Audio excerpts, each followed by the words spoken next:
Asesor nacional de las universidades de Antioquia, América, Javeriana, Libertadoras, Autónoma de Cali e instituciones técnicas en más de 10 ciudades de Colombia.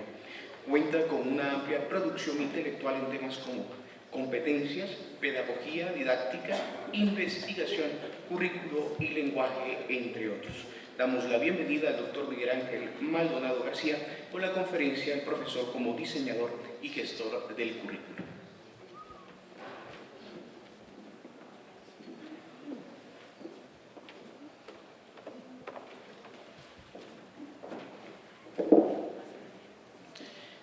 Muy buenos días. Para mí es un placer y por supuesto me genera mucha satisfacción volver a encontrarme con algunos de ustedes. Agradezco de manera especial a la vicerrectoría, a la unidad académica y a un grupo de profesores y directivos que tuvieron la generosidad de invitarme nuevamente a esta universidad, porque profeso un gran respeto y una gran admiración por su labor social, por su labor cultural, académica y sin duda política en estas instancias locales y nacionales.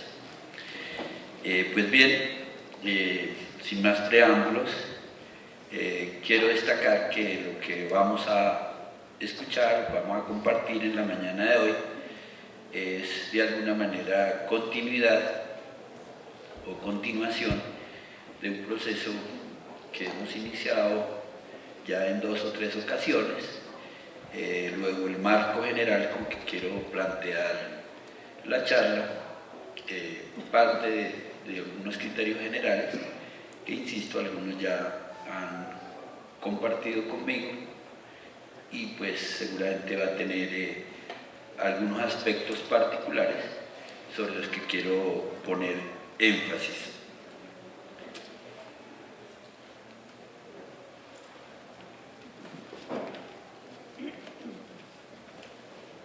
Bueno, quisiera haber puesto énfasis.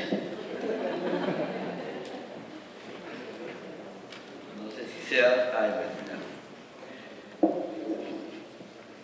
Bueno, entonces, en el marco de las charlas que han estado desarrollando en las discusiones y los talleres, voy a hacer énfasis, no sé, algo falla acá. Es un texto muy largo, quiero destacar un par de cosas, de modo que lo que quiero señalar es una forma particular con que el profesor Jorge La Rosa, quien el año pasado desarrolló una serie de actividades en las que tuve la suerte de compartir unos espacios, y pues quiero destacar un par de reflexiones de este filósofo, investigador del lenguaje y experto en educación. Entonces voy a tomar la palabra con esta lectura. Ellos, los estudiantes y sus formas de hacer, de decir y de pensar, son un producto de la lógica escolar. Su relación con los libros y con el mundo ha sido completamente escolarizada. El mundo, lo que podría llamarlo real, ha sido convertido en ese objeto de los saberes y de las prácticas que se presenta en la universidad, perfectamente ordenado, determinado, definido y clasificado, convertido en una asignatura, en una materia de estudio, en una serie de objetos dispuestos para la investigación y la intervención. Por eso, cuando los alumnos hablan, no puedo dejar de tener la sensación de que no son ellos los que hablan. Cuando hablan el lenguaje del saber, lo único que dicen es: soy un alumno. Y ese soy un alumno expresa atontamiento, pero también humillación e impotencia. Nada más y nada menos que el resultado de las maquinarias del atontamiento explicador, las que convierten a ellos en explicados y a nosotros en explicadores. Y cuando hablan el lenguaje de la opinión, lo que dicen es: soy fulano de tal, un individuo personal que se expresa libremente.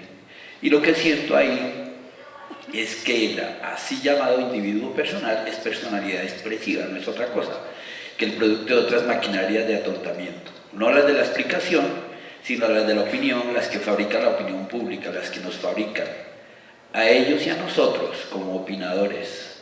Esto es tomado del texto Fin de partida, leer y escribir, conversar y tal vez pensar la universidad que viene, del profe Jorge Larrosa. Bueno, este preámbulo postularía una idea del centro educativo, de la escuela, de la universidad. Cuando me refiero entonces a la universidad, quiero pensar un discurso amplio y lo voy a anunciar como escuela, con el referente de que el conocimiento es un campo de tensiones, y seguramente ustedes ya saben que me estoy refiriendo a Bourdieu, en el sentido de que quienes vivimos, quienes compartimos este espacio, pues somos sujetos diversos, diferentes, contradictorios, y que no necesariamente tendremos que ponernos de acuerdo en muchas cosas. Sí habrá necesidad de ponerse de acuerdo en unas pocas fundamentales. Desde ese punto de vista es al que quiero referir, en el sentido de que para pensar el currículo, sin lugar a dudas, se requieren unos ordenamientos, unos acuerdos básicos. No voy a referir a todo el esquema que está aquí planteado, ya lo había hecho en otra conversación, de modo que solo aludiré a 2 o 3 de estas denominadas fases para pensar el currículo. Lo que sí debería quedar claro es que cuando uno piensa en el currículo, inevitablemente piensa en ordenar, en secuenciar, en organizar, y no necesariamente un proceso que le apueste al currículo genera desarrollos unilaterales o propuestas verticales.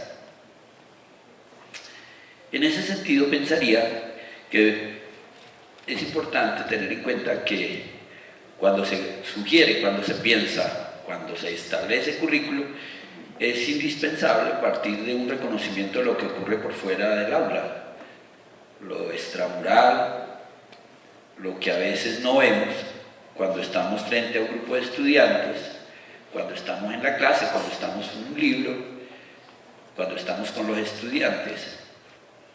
Esto implicaría que una primera fase pues es de reconocer lo que ocurre por fuera de la escuela, de la universidad en este caso.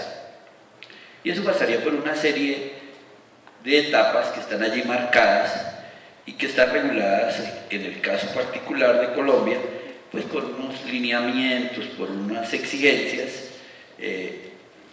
que generalmente concluyen en lo que el ICFES, el Ministerio de Educación, bien sea por la vía de renovar registro calificado o por la vía de la acreditación de un programa, se debe considerar. Es parte del proceso institucional en que se encuentra el país, pero en términos generales tendría pues un reconocimiento, una identificación de lo que ocurre en lo educativo, en lo cultural, en lo investigativo, en lo social, en lo cultural, en lo laboral. Y pues cada universidad, cada centro educativo pondrá unos énfasis, unos tonos particulares, como es el caso de la Minuto de Dios, que enfatiza en lo comunitario, en el desarrollo social, en lo cultural, en lo ético, sin que por ello renuncie a lo investigativo, a lo científico, a lo tecnológico. Ello implicaría también reconocerse, dependiendo del tipo de programa, si está formando jóvenes para desempeñarse como técnicos, tecnólogos, o en otro nivel de formación que está ubicado ahí en esa gráfica en el 5.º nivel. No me voy a detener aquí tampoco, solo voy a hacer énfasis en los niveles 4 y 5, que es a los que les compete el ejercicio de una universidad como la Minuto. Destacaría fundamentalmente que cuando uno piensa en formar profesionales, a diferencia de quienes no tienen esa suerte de serlo, por ejemplo, quienes se ubican en el nivel 1, es decir, quienes se desempeñan como operarios, que son sujetos, personas que hacen parte de las organizaciones sociales y pues que son los más vulnerables, los más expuestos a las modificaciones en los cambios tecnológicos, a los cambios económicos y a los cambios políticos. Pero alguien debe asumir esa responsabilidad de formarlos. Yo creo que la gran diferencia entre ese nivel de operarios y quienes estamos en un nivel de educación superior, fundamentalmente reside en dos cosas: en la autonomía y en el trabajo grupal. Es decir, las personas que se desempeñan en esos niveles están dispuestos a que todo el mundo los considere su jefe, y su posibilidad de autonomía es menor. Creería que esas diferencias son determinantes en términos de lo que ocurriría en los niveles superiores, pasando por técnicos, tecnólogos y gente que, como es el caso de la Minuto, considera la formación de tecnólogos, y los niveles superiores de pre y posgrado. El desarrollo de una serie de habilidades o competencias en términos de lo profesional pues van aumentando en complejidad. Cuando uno se enfrenta a la formación de un profesional, pues seguramente pensará que el desarrollo de esas habilidades, de esas capacidades o competencias van creciendo en complejidad, y la complejidad está regulada, está mediada, por ejemplo, en la relación con el trabajo que tenemos con otras personas, que eso hace diferente, por ejemplo, a los niveles 1 y 2. De manera particular, por ejemplo, a la asignación de responsabilidades diversas, como la asignación de recursos de diversa índole. Y en el nivel 5, que es el mayor número en donde nos encontramos, pues hay unas marcas fuertes en términos de dirección, de complejidad, de imprevisibilidad, de investigación, etc.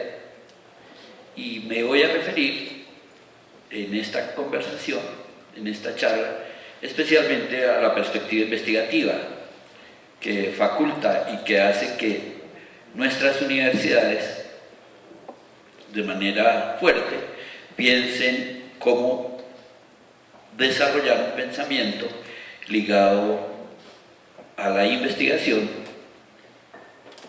con un acento particular en la producción escrita y de lo que con lo que ello guarda relación. ¿Por qué tomé la decisión de orientarlo hacia allí? Por las conferencias que están desarrollándose de modo paralelo a esta. Entonces creo que podríamos tener un referente común y se puede convertir en un asunto de discusión interesante, por una serie de condiciones y una serie de particularidades que están ocurriendo en nuestro medio. Lo que he trabajado en los últimos años en investigación está muy fuertemente ligado a la investigación de la producción escrita de los estudiantes, pero de manera especial con los docentes, con los profesores. Creo que hay un reto grande a quienes nos dedicamos al trabajo pedagógico, al trabajo educativo, en relación con la escritura. Pienso que hay un terreno por desarrollar, hay un terreno expedito en el que cada uno de nosotros podríamos desarrollar una serie de habilidades, de competencias que pareciera que están resueltas y que fueron concluidas en la formación básica. Eso implicaría pensar, por ejemplo, los perfiles de nuestros estudiantes en los 3 niveles, en relación con el ingreso, el proceso y el egreso. Dependiendo del tipo de programa, seguramente esas expectativas cambiarán. Si estoy pensando en la formación de un ingeniero, por ejemplo, será urgente pensar unos mínimos de dominio matemático, que si no los tiene, pues va a sufrir la persona que ingrese a un programa de ingeniería. Pero si va a entrar a un programa, a una facultad como comunicación o periodismo, pues igualmente tendrá unos mínimos en lectura y escritura. Pero observen que ninguno de los dos está exento de tener un dominio en las dos, en matemáticas y en lectura y escritura. Cada programa estará en disposición de definir qué y en qué nivel para el ingreso. Lo mismo que con el proceso. Sin duda las universidades, y la Minuto no es la excepción, han pensado los perfiles de proceso, que está muy marcado por la política institucional. Uno identifica casi que un estudiante de una universidad pública, de la universidad distrital, de la pedagógica, de la nacional, hay unos referentes, hay unas formas de observar y de ser observado. Lo mismo pasará con un egresado de una universidad como la Javeriana o de los Andes, y está planteado en los documentos, en los textos, en toda la política que cada universidad desarrolla y que nadie está dispuesto a renunciar. Lo que seguramente marca la diferencia está definido por la sumatoria y la articulación de esas dos con el perfil de salida. Después de haber pensado en esos procesos, ¿qué profesional, qué tipo de sujeto, qué tipo de persona le entregamos a la sociedad?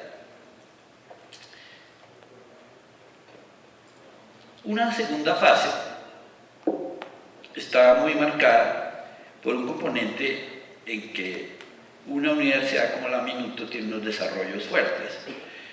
He estado hojeando, que no leyendo, un documento muy motivador sobre el discurso y la práctica pedagógica de la universidad, escrito por el padre Juliao, que sin duda convoca, motiva, propone, y que sin duda se convierte en un referente para una institución como la que tengo a bien estar hoy conversando.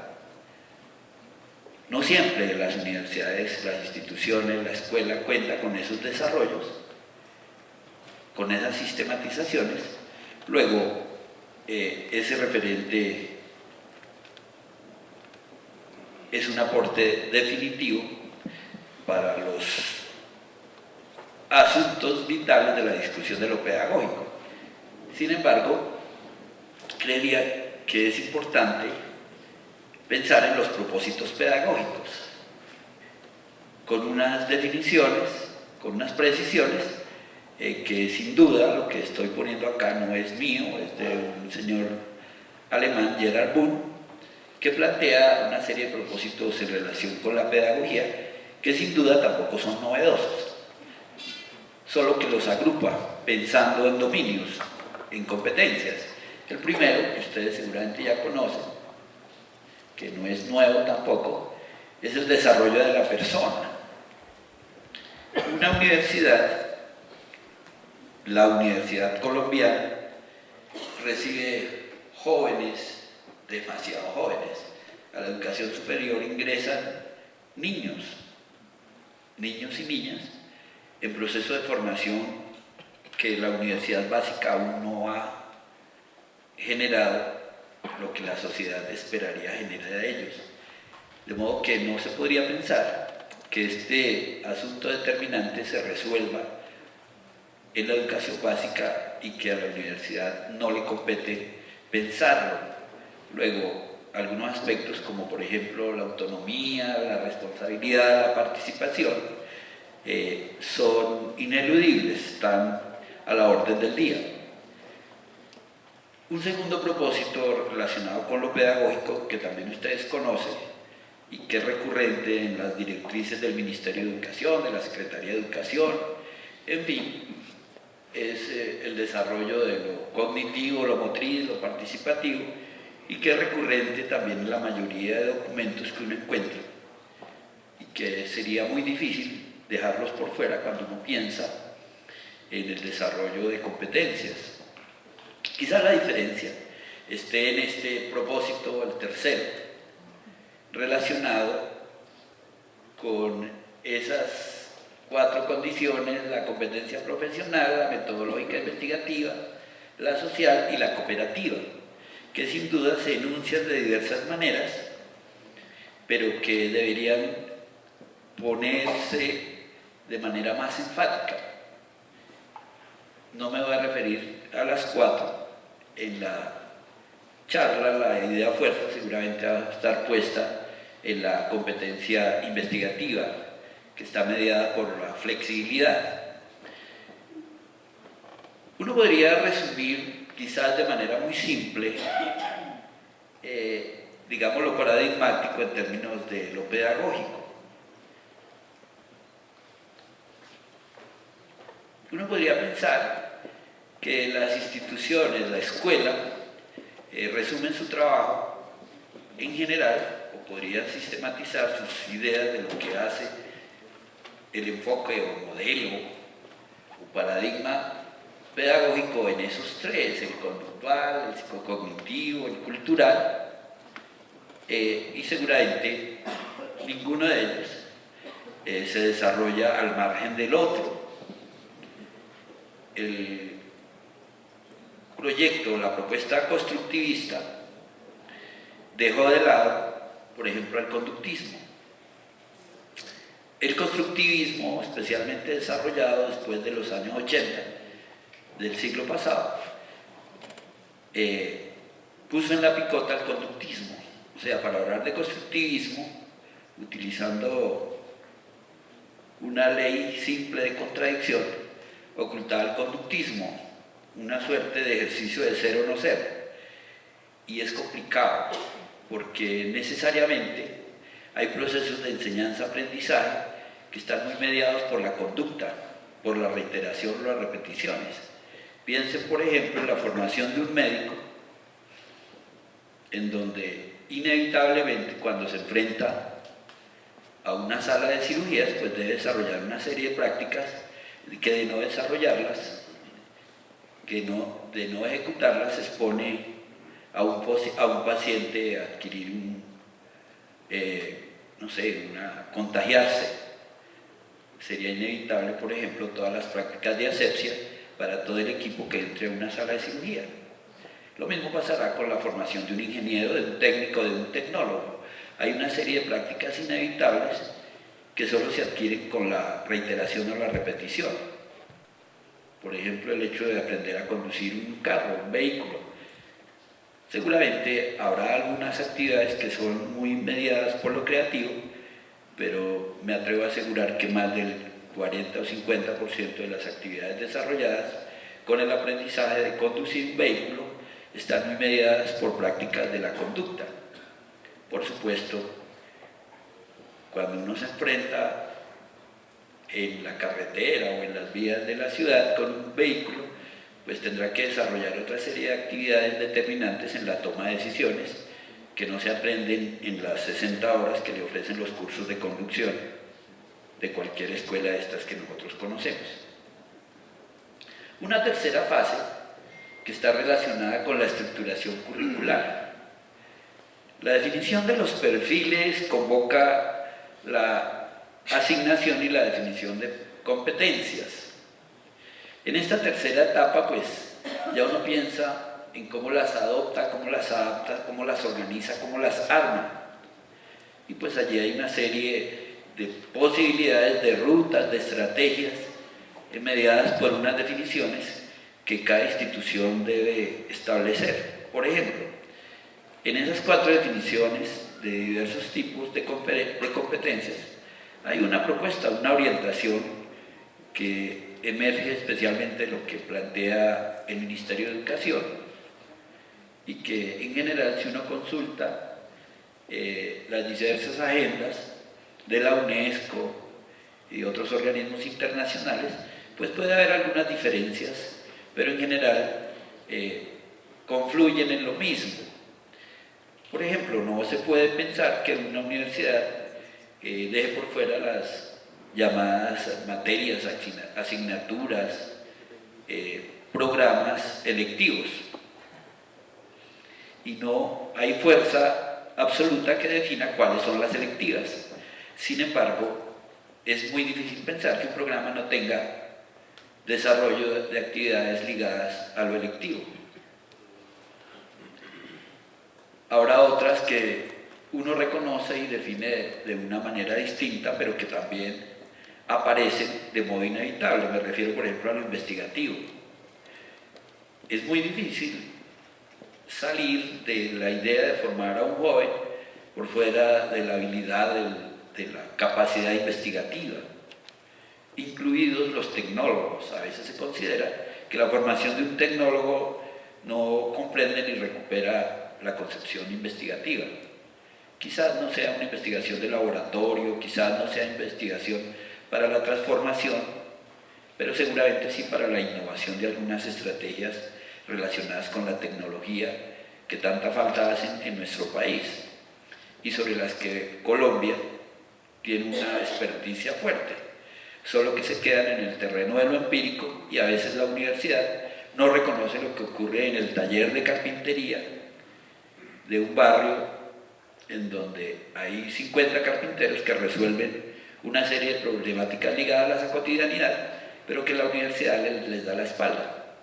Entonces la tecnología tendría que mirar cómo en cierto tipo de prácticas laborales, sociales, se desarrollan unas actividades en donde hay un mínimo investigativo en relación con lo tecnológico. Pues qué decir de lo social, de lo cultural, en donde la diversidad de nuestro país demanda que las diversas culturas, las diversas organizaciones solucionen sus problemas, en la mayoría de casos, por fortuna diría yo, sin la intervención institucional. Pero infortunadamente, en muchas ocasiones, esas formas de resolución de conflictos no son reconocidas por la escuela. Aparecen allí al margen y ni el filósofo, ni el sociólogo, ni el politólogo, por señalar a modo de ejemplo, lo que suele ocurrir en la educación, no identifica eso que se debería convertir en una práctica potencialmente viable para reconocer la nación, para reconocernos en lo que somos. Eso ocurre, por ejemplo, en las actividades de carácter, no sé, en las ciencias naturales, que en ocasiones, por ejemplo, llevan al campo, a las zonas agrícolas, prácticas tomadas de los libros, del manual traído de una institución alemana, francesa, española, italiana, pero no identifican la forma en que un campesino resuelve, porque no tiene otra alternativa, no sé, el asunto de la sequía que estamos padeciendo en este momento. Piensen en un asunto relativamente simple. Si la gente de un país como Colombia no resuelve la mayoría de problemas que se le presentan, que todos los días son novedosos y distintos, seguramente en las comunidades rurales, por ejemplo, no habría una sola persona. Uno me pregunta cómo hacen, de qué manera lo hacen. A veces la educación no reconoce eso.